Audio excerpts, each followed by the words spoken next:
मैं इंतहाई अदब व एहतराम के साथ दरख्वास्त करने जा रहा हूँ मखदूम गिरामी हज़रत नाज़िम उमवी साहब जमीयत उलमा हिंद, हज़रत मौलाना सैयद महमूद हसन मदनी साहब जो हमारे अकाबिर की अमानतों के अमीर हैं और उनकी फ़िक्रों के सच्चे जानशीन हैं, तशरीफ़ लाएँ और अपने मवाज़ हसना से हम सब को सामिईन को मुस्तफ़ीद फरमाएँ।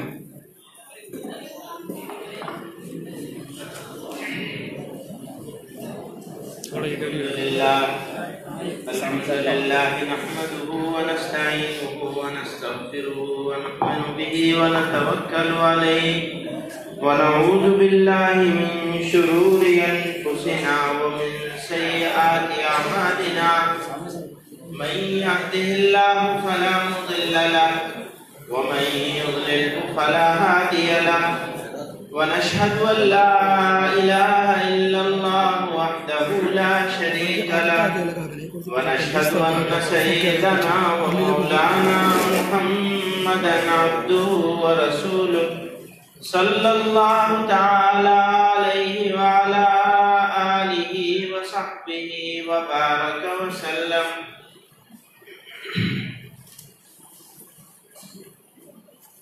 इस प्रोग्राम के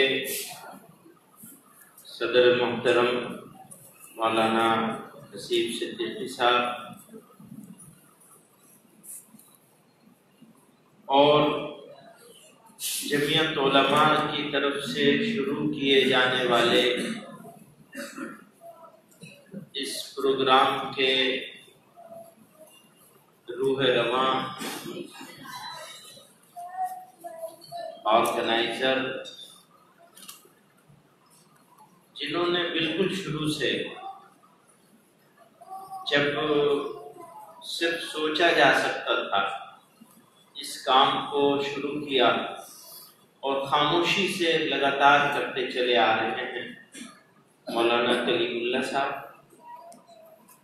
हम जो कुछ ही आज देख रहे हैं उन्हीं की मेहनत है और उनके साथ जुड़े रहे मौलवी अहमद अब्दुल्ला, जिन्होंने निहायत जाफशानी के साथ, संजीदगी के साथ, मतानत के साथ, तसलसल के साथ इस काम को किया है। हम लोगों की मुश्किल यह है कि हमारा जो काम है, हमारी जो फील्ड है, वो इस काम और इस फील्ड से बिल्कुल मुख्तलिफ है, डिफरेंट है। तो हमारे साथियों के लिए ये काम नया था और नया है और हालात नामुनासिब थे, इसलिए कि हमारे उलमा की जो जमात है वो किसी भी नए काम को इख्तियार करने से पहले हमेशा तरद्दुद का शिकार रहती है और सही भी है, गलत नहीं। हम तो वैसे भी दूध के जले हुए हैं तो छाछ को फूक फूक के ही पिए। तो नामसाज हालात में मौलाना कलीमुल्लाह साहब, मौलवी अहमद अब्दुल्ला और उनके साथी मौलवी हफीजुर रहमान, ये तीन लोगों ने काम को शुरू किया और इब्तिदा अपने इदारे से की, जो फैजाबाद जिले में टांडे का नाम तो सुना होगा। हज़रत शेखुल इस्लाम हुसैन अहमद मदनी रहमतुल्लाह अलैह का असली वतन, इसीलिए जब लोग चिढ़ते थे उनसे तो उनको टांडवी कहा करते थे। तो उन्हीं के वतन, उसी वतन में ही इनका इदारा है मौलाना कलीमुल्लाह साहब का। ये है तो मौलवी चलाते हैं स्कूल और कामयाब स्कूल चलाते हैं माशाअल्लाह, 100% रिजल्ट होता है। और भी बहुत कुछ है, ये सामने नहीं आते, पीछे से छुपे रहते हैं, छुपे रुस्तम है।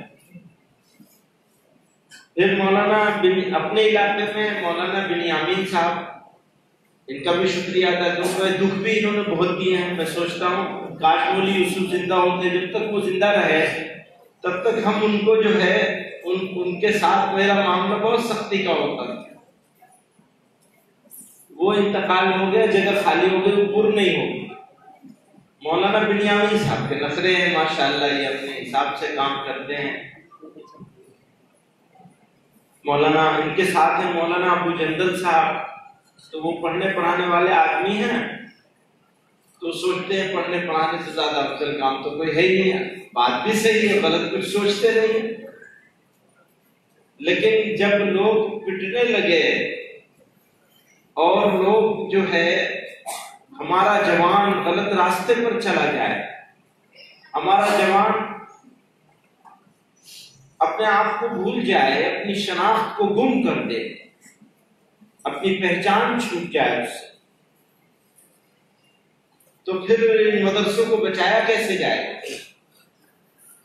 इन इदारों को चलाया कैसे जाए। तो जरूरत है इस बात की कि नौजवानों की तरबियत हो, ज़हनी जिस्मानी तरबियत तो बहरहाल है ही है। अब ये ढूंढ हुई कि कैसे ऐसा काम क्या किया जाए जिससे ज़हनी और जिस्मानी दोनों तरबियत हो जाए एक साथ। तो इस तलाश में ये भारत स्काउट एंड गाइड हमारे हाथ आया कि ये एक ऐसा काम है जिन्होंने इसको मुनज़्ज़म किया है इंसानी बुनियादों पर, इसको ऑर्गेनाइज किया। होता क्या है कि पहले नंबर पर फर्द को, व्यक्ति को, इंडिविजुअल को ट्रेन किया जाता है, फिजिकली फिट किया जाता है, उसको जिस्मानी तौर पर मजबूत बनाया जाता है इंसान को, एक आदमी को, और फिर उसको कोऑर्डिनेशन सिखाया जाता है। आपने देखा होगा बच्चे खड़े थे, यहाँ 6 बच्चे एक साथ नीचे खड़े थे, उनके ऊपर बच्चे खड़े थे। ये खड़ा होना बगैर कोऑर्डिनेशन के नहीं हो सकता। इस कोऑर्डिनेशन को सिखाया जाता है जिस्मानी तरबियत के साथ। तो पहले इंसान को तैयार किया जाता है, फर्द को, फिर उनके साथ उनको जोड़ा जाता है। यही जोड़ जो है, जब जिस्मानी तौर पर जोड़ से आगे बढ़ेगा और ज़हनी जोड़ बनेगा, तो आपका संगठन और आपकी तंजीम और आपकी ऑर्गेनाइजेशन तैयार हो जाएगी। ऑर्गेनाइजेशन का मकसद ही यही होता है। ऑर्गेनाइजेशन का मकसद ये थोड़ा ही होता है कि अगर कोई आदमी अच्छा काम कर रहा है तो दूसरा उससे जलने लगे, ये बिल्कुल नहीं होता।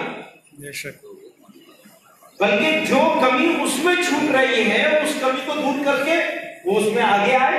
क्या एक आदमी का काम है नीचे खड़े होना, दूसरे का काम है उससे ऊपर खड़े होना, तीसरे का काम है उससे ऊपर खड़े होना, और चौथा उससे ऊपर खड़े होकर सलाम कर रहा है। तो नीचे वाले की अहमियत कम थोड़ी हो रही है, बल्कि नीचे वाले की अहमियत ऊपर वाले से ज्यादा है। अगर नीचे वाला जरा से गर्दन झुका दे तो ऊपर वाला मुंह के बल नीचे गिरेगा। आप समझ रहे हैं? ऊपर वाला ऊपर है तो इसलिए है कि नीचे वाला मजबूती से जमा हुआ है। ये लोग नारे लगाते हैं कायदे मिल्लत फला फला फला, तो मैं कहा करता हूँ भैया कौम तो जलील हो रही है, आप कहते हैं कायदे मिल्लत। जिस कायद की कौम जलील हो रही है वो कायद बाइज्जत कैसे हो सकता है?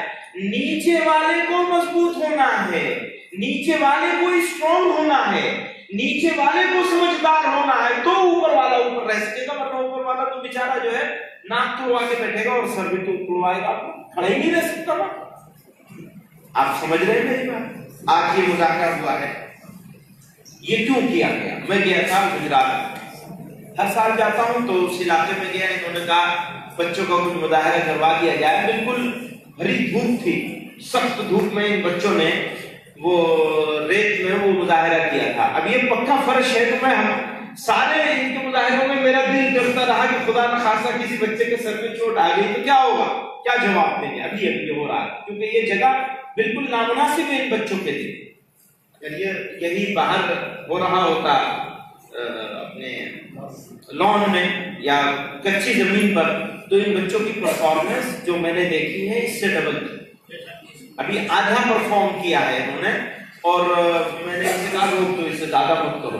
मकसद क्या था कि आप लोगों को मालूम होना चाहिए कि क्या करने को सोच रहे हैं तो क्या किया जाना है। यहाँ एक आदमी ने एक आदमी के साथ डिफेंस का मामला दिखाया, लेकिन अगर हौसला हो और तरबियत हो और जिस्मानी तौर पर फिट हो इंसान, तो एक इंसान 100 लोगों से मुकाबला कर सकता है, ये तय बात है। तो हम आज यहाँ जमा है और इस जमा होने का बिल्कुल इरादा नहीं था जमा करने का। ये उसके देखने के बाद ख्याल हुआ कि हमारे साथी इसको समझ ही नहीं पा रहे हैं। पिछले 4-5 सालों से हम लोग काम कर रहे हैं, साथियों को समझाना मुश्किल हो रहा है कि इसके फायदे क्या क्या हैं, क्यों ये किया जाना चाहिए। देखिए, एक इंसान, मैं नौजवानों को समझाने की बात है, एक इंसान जिस्मानी तौर पर अनफिट है, वो इंसान मेहनत नहीं कर सकता, और जो मेहनत नहीं कर सकता वो कामयाब नहीं हो सकता। तो कामयाब होने के लिए शर्त है कि आदमी फिजिकली फिट हो, जिस्मानी तौर पर मजबूत हो। सिर्फ मजबूत ना हो, मजबूत ताकतवर बहुत लोग होते हैं, लेकिन जिस्मानी तौर पर वो एक ऐसी जगह पहुंच चुका हो कि उसके अंदर एतमाद पैदा हो गया। वो एतमाद बगैर तरबियत के, जिस्मानी तरबियत के नहीं पैदा हो सकता, नंबर 1। नंबर 2, जहनी तौर पर उस जवान को, उस बच्चे को, और बच्चे की उम्र से जो लोग आगे निकल चुके हैं वो भी इससे बाहर नहीं रह सकते, वो भी सीख सकते हैं। तो उनको ये मालूम होना चाहिए कि समाज में, मुल्क में, अपने वतन में हमारी इज्जत हो सकती है, तो वो हासिल करने के लिए हमें क्या क्या करना होगा। पहली जिम्मेदारी एक नौजवान की होती है अपने माँ बाप के। फिर ये दायरा वसी होता है, बढ़ता है, बीवी बच्चों की तरफ जाता है, पड़ोसियों की तरफ जाता है, रिश्तेदारों की तरफ जाता है, गांव वालों और मोहल्लों वालों की तरफ जाता है, शहर वालों की तरफ जाता है, और मुल्क के लिए होता है, अपने वतन के लिए होता है, देश के लिए होता है। तो अगर हम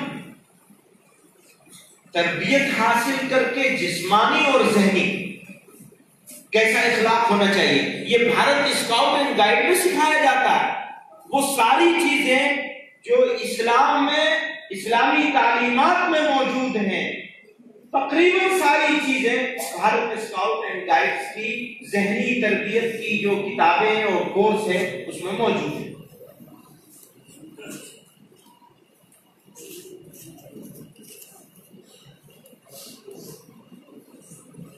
उठाया भी तो बगैर स्काउट वाले ने उठाया, स्काउट वालों को पता नहीं चला इसका।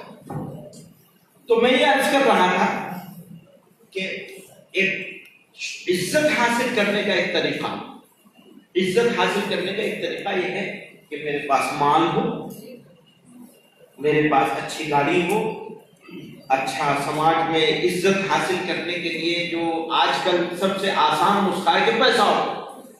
लोग इसको समझते हैं कि हमारे लिए इज्जत हासिल करने का एक जरिया है, लेकिन असल इज्जत वो है जो आप लोगों को जीत करके हासिल कर सकते हैं। विन ओवर करना, जीत लेना, वो कैसे हासिल होगा? उसके लिए बुनियादी चीज है सच्चाई, ईमानदारी, गमगुसारी, हमदर्दी, दिलनवाजी, दूसरे की ओर देने के लिए तैयार रहना, लेने के बारे में मत सोचना। अगर कोई कौम मिन हैसुल कौम, या कोई ग्रुप मिन हैसुल ग्रुप, या कोई फर्द अकेला भी दूसरे की मदद करने के लिए अपने दिल में जज्बे को पाल ले और अपना हासिल करने से ज्यादा दूसरे को पहुंचाने के बारे में सोचने लगे, तो परवरदिगार आलम ने यह निजाम बनाया है, और यही इसमें सिखाया जाता है, यह निजाम बनाया है कि आप अकेले नहीं छूटेंगे। फिर तो आपके साथ एक ऐसे लोगों की मोहब्बतें और दुआएं होंगी जिनके लिए आप खड़े। तो आज हमारे ये जिम्मेदारान 11 अजला के 16 अजला के जिम्मेदारान यहाँ मौजूद हैं। करना क्या है? एक तरीका तो यह है कि हम आराम तलबी की जिंदगी गुजार रहे हैं, हमारा सेट पैटर्न है, हम मस्जिद में इमाम हैं, हम मदरसे में मुदर्रिस हैं, हम मदरसे के मुहतमिम हैं, हम जमीयत के जिम्मेदार हैं और मुतमईन हैं अपनी जगह पर। आराम से जिंदगी गुजारते रहे। और दूसरा यह है कि नहीं, इसको महसूस कर रहे हैं, पता नहीं महसूस हो रहा है या नहीं हो रहा, लेकिन हम ये देख रहे हैं कि दुनिया में कोई जगह, कोई मकाम ऐसा नहीं है जहां हम जलील और रुस्वा न हो गए। अगर बेइज्जती का नाम लिया जाए तो वो हमारे नाम के साथ लग चुकी है। ये अलग बात है कि एहसास खत्म हो गया है, हम खुद अपने मुंह से अपनी तारीफ कर लेते हैं। अपना जलसा होता है, अपनी मजलिस होती है, अपने तारीफ करने वाले अपने साथी होते हैं, वो कायद भी बना देते हैं, अमीर भी बना देते हैं, सब कुछ फरमारवा भी सब कुछ बना देते हैं बकलम खुद। लेकिन सच्चाई इससे बहुत परे है। सच्चाई यह है कि इज्जत और रुसवाई हम अपने दामन में लेके घूम रहे हैं, बिल्कुल घूम रहे हैं, और कहीं कोई पूछने वाला नहीं, और अपने अहवाल को, अपने हालात को, अपने एटीट्यूड को, अपने रवैये को बदलने के लिए तैयार नहीं है। मेहनत करने की जरूरत नहीं है। हमारा काम हो गया, हमने मदरसे में पढ़ा लिया, हमारा काम हो गया, हमने जमीयत कर ली, और यहां स्टेज पर आएंगे, लंबी लंबी बातें करेंगे, हम ये कर देंगे, हम वो कर देंगे। माफी चाहता हूं, कोई कुछ करने के लिए तैयार नहीं है। ये अपॉर्चुनिटी है, मौका है। 1972 से जमीयत उलमा ने नौजवानों को तैयार करने के लिए खुद्दाम मिल्लत का बाकायदा दस्तूर में शामिल किया गया। कोई चीज दस्तूर में शामिल नहीं की जाती है, उन बुजुर्गों ने दस्तूर में शामिल किया, और हजरत रहमतुल्लाह अलैह ने उसको कई कई मरतबा शुरू करवाया। लेकिन जमात के साथियों की बेहिसी, मैं यह कहना चाहता हूं, सिर्फ बेहिसी की वजह से इसी भारत स्काउट एंड गाइड के साथ शुरू करवाया था, मसूरी और डासरा ने इदारों ने किया है। तो मैं अपनी बात को कहने को तो बहुत कुछ था और बहुत कुछ है, लेकिन जरूरत नहीं। आप सब जिम्मेदार लोग हैं, समझदार लोग हैं। ये 16 जिलों को बहुत सोच समझ के सिलेक्ट किया गया है। हमें उम्मीदें हैं जिलों से, और ये पायलट प्रोजेक्ट है। याद रखिएगा, मुकद्दमतुल जैश अगर नाकाम हो जाए तो फिर सब कुछ नाकाम हो जाए। ये पायलट है, ये पायलट प्रोजेक्ट के तौर पर अगले 6 महीनों में आपको 10,000 लोग हमें तैयार करके देने हैं। अगले 6 महीनों में आप लोग इसके लिए वादा करते हैं, तैयार हैं? इंशाअल्लाह। अपना वक्त लगाएंगे अपने कामों में, इस काम को अफजलियत देंगे, दूसरे कामों को सानवियत पर रख देंगे। क्यों? इसलिए कि आपने अगर इसको अफजलियत दे दी तो बाकी सारे कामों के लिए इंशाअल्लाह आपके पास वक्त है। 6 महीने के बाद मिल जाएगा वक्त। जो कमी यहां छूटेगी उसको वहां पूरा कर लेंगे आप बाद में। लेकिन अगर ये फेल हो गया तो जैसे पहले काम होते होते बंद हुआ, ऐसे भी बंद हो जाएगा। और खुदा न खास्ता ये बंद हो गया तो फिर हम 20-30 साल के बाद कोई शुरू करेगा, हम तो शुरू करने वाले नहीं है दोबारा।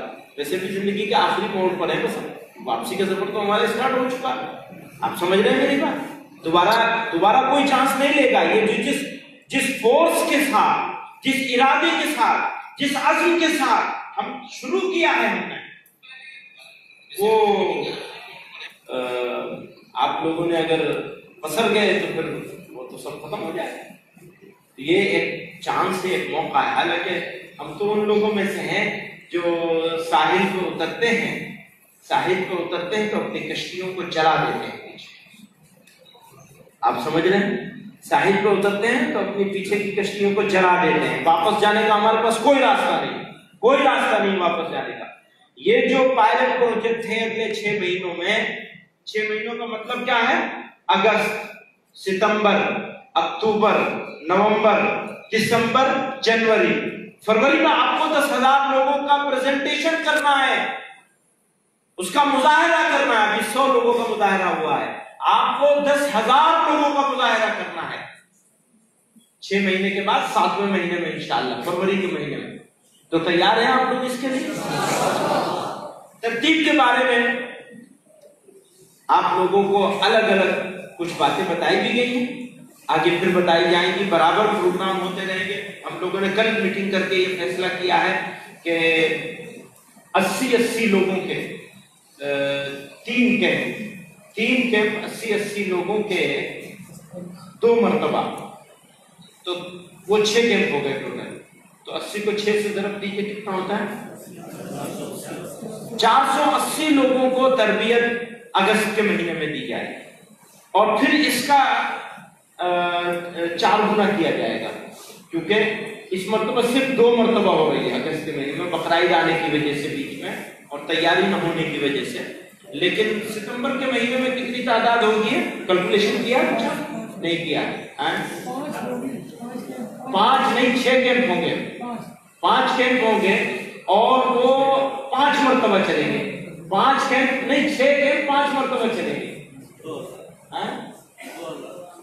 2000 होगी ये तादाद सितंबर के महीने में। अब ये 2000 की तादाद पूरी करनी है। पिछले दिनों ये जो मौलाना साहब है ना, इनसे कहा गया कि ना वो दे दीजिए, लिस्ट दे दीजिए। हाँ बिल्कुल तैयार है, हमसे शिकायत कर दी कि लिस्ट नहीं तैयार है, बाद में उनमें से आधे लोग भाग गए। भागना नहीं है, जिन लोगों को आप लेकर जाएंगे वो भागने वाले नहीं होने चाहिए किसी कीमत पर। उनको आप ज़हनी तौर पर, फिक्री तौर पर तैयार करके लेके आएंगे, हर कुर्बानी देनी। मसलन टेंटों में रहना, नहीं रहना है पंखे के नीचे, टेंट में रहेंगे और वहां रहकर जो निजाम है भारत स्काउट एंड गाइड का, वो कमरों में पंखे के नीचे रहने का नहीं होता हजरत। वो निजाम होता है टेंटों में रहने का। खुद टेंट लगाएंगे, खुद रहेंगे, खुद खाना बनाएंगे। तो हमारे सिद्दीकी साहब, हिदायतुल्लाह सिद्दीकी साहब, आप भी पीछे रहने के शौकीन हो गए। हिदायतुल्लाह सिद्दीकी साहब वहाँ असिस्टेंट ट्रेनर कमिश्नर रह चुके हैं और अभी रिटायर हुए, तो इनको यहाँ लाया गया। हमारे पास 2 हिदायतुल्लाह, अल्लाह की हिदायत 2 है। अल्लाह मियाँ ये नाम के माशाल्लाह, ये तो काम के हिदायतुल्लाह, हमें भी काम का हिदायतुल्लाह बना दे अल्लाह मियाँ, क्योंकि हमारे दिल में कुछ और है, जबान में कुछ और है, सामने कुछ और है, अंदर कुछ और है। प्रॉब्लम यही है हमारे सारी, हम कहते कुछ और है, करते कुछ और है। तो हिदायतुल्लाह साहब माशाल्लाह साथ जुड़ गए हैं इस प्रोग्राम को मैनेज और ऑर्गेनाइज करने के लिए। अभी हजरत सदर मोहतरम तशरीफ लाए हैं, वो भी कुछ खिताब फरमाएंगे, उनकी दुआ पर बात पूरी होगी। कुछ और तो नहीं कहना, कुछ नहीं तो नहीं गया, कुछ रह गया? मौलाना कलीमुल्लाह साहब आप लोग कुछ बोले? तो शुरू से यही मौलाना कलीमुल्लाह साहब माशाल्लाह लगे हुए हैं और उम्मीद ये है कि अल्लाह ताला इनकी उम्र का बरकत अता फरमाए। मौलाना हकीमुद्दीन साहब को अभी कुछ अरसे से लगाया गया है इस मामले में जान डालने के लिए और माशाल्लाह इनके लगने से काम थोड़ा बढ़ा है। आगे भी उनको मैंने भी ये तय किया है कि मैं अपने औकात में से एक मुनासिब वक्त इस काम के ऊपर ही लगाऊंगा और जरूरत पड़ेगी तो दूसरे सारे काम छोड़कर इसके ऊपर बैठ जाऊंगा इंशाअल्लाह।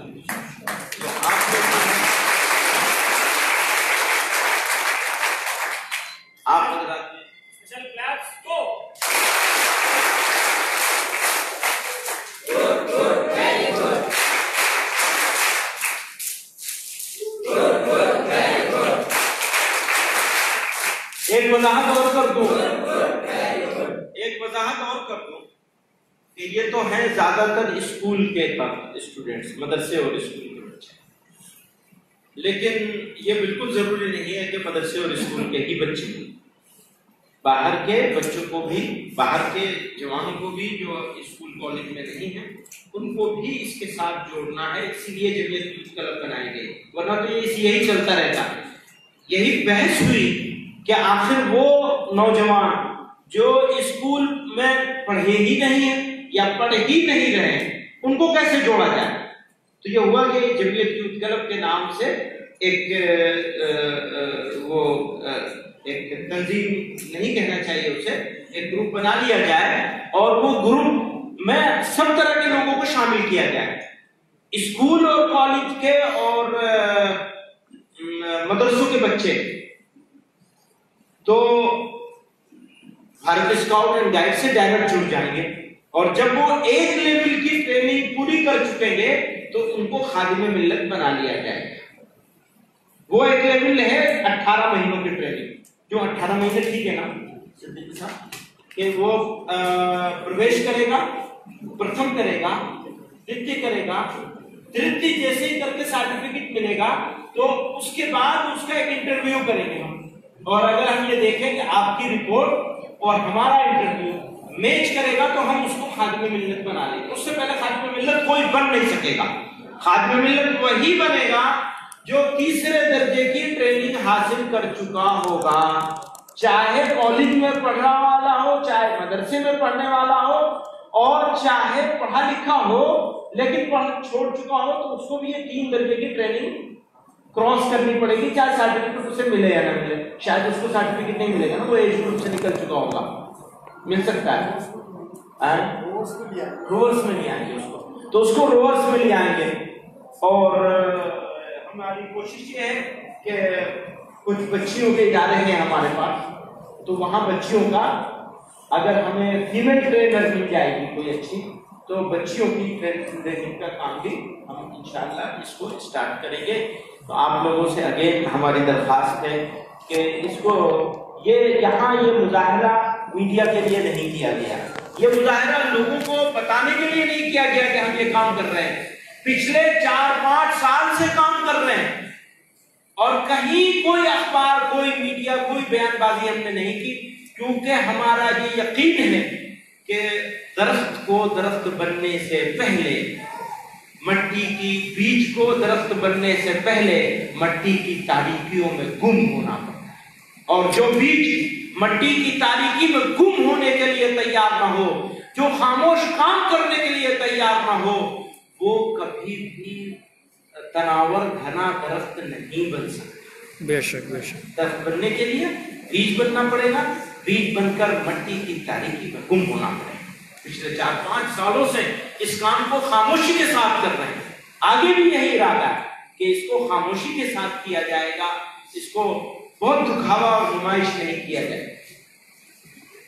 मकसद ये नहीं है कि लोग वाह करें, मकसद है लोगों में ऐसे लोगों को तैयार करना जो कौम के सच्चे खिदमतगार हों, वतन के मुहाफिज बन सके और बुरे वक्त में लोगों के काम आ सके और जरूरत पड़ने पर अपना दिफा कर सके। वह आखिर दावाना